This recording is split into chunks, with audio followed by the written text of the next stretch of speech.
রাজনৈতিক দলগুলো একমত হলে আগামী ডিসেম্বরেই জাতীয় নির্বাচন। প্রধান উপদেষ্টার প্রেস সচিব শফিকুল আলম এই আভাস দিয়েছেন। সাফ জানিয়েছেন, ছাত্র জনতার অভ্যুত্থানে যারা গুলি চালিয়ে হত্যা করেছে তাদের রাজনীতি করার অধিকার নেই।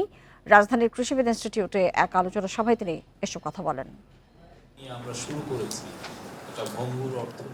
রাজনীতির অভিমুখ, সংস্কার ও নির্বাচন নিয়ে কৃষিবিদ ইনস্টিটিউটে আলোচনা সভার আয়োজন।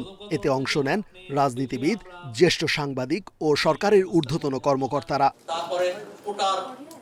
আলোচনায় উঠে আসে জুলাই গণ অভ্যুত্থানের প্রেক্ষাপট, আইন শৃঙ্খলা পরিস্থিতি, দ্রব্যমূল্য, চাঁদাবাজি, গণমাধ্যম সুরক্ষা আইন, সংস্কার ও নির্বাচন। আগে সংস্কার না আগে নির্বাচন, কিংবা নির্বাচনের আগে কতখানি সংস্কার এবং কতখানি সংস্কার সম্ভব, এইটা রয়েছে। এই ধোঁয়াটা কাটিয়ে কোন গতিমুখটা, কোন গতিপথটা প্রধান হয়ে উঠবে সেটা ভাবার বিষয়। আলোচনায় সংস্কার নিয়ে বিএনপির অবস্থানও তুলে ধরা হয়। গণ অভ্যুত্থানে 9 দফা 8 দফা সবকিছু হয়ে তরুণরা শেষ পর্যন্ত যে এক দফায় উপনীত হয়, চূড়ান্ত আন্দোলন হয়, ফ্যাসিবাদের পতন হয়, শেখ হাসিনা পালিয়ে যায় এক দফার উপর ভিত্তি করে। সেই এক দফা কিন্তু আমাদের তারুণ্যের অহংকার বলছেন, যারা তারেক রহমানই ঘোষণা করেছেন।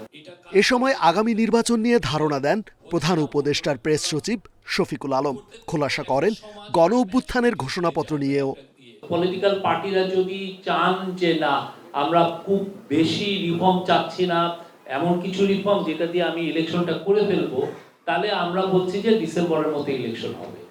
ছাত্র জনতার আন্দোলনে খুনের সাথে জড়িতদের রাজনীতি করতে দেওয়া হবে না বলেও জানান শফিকুল আলম। রেজওয়ানুল হক, ইন্ডিপেন্ডেন্ট নিউজ, ঢাকা।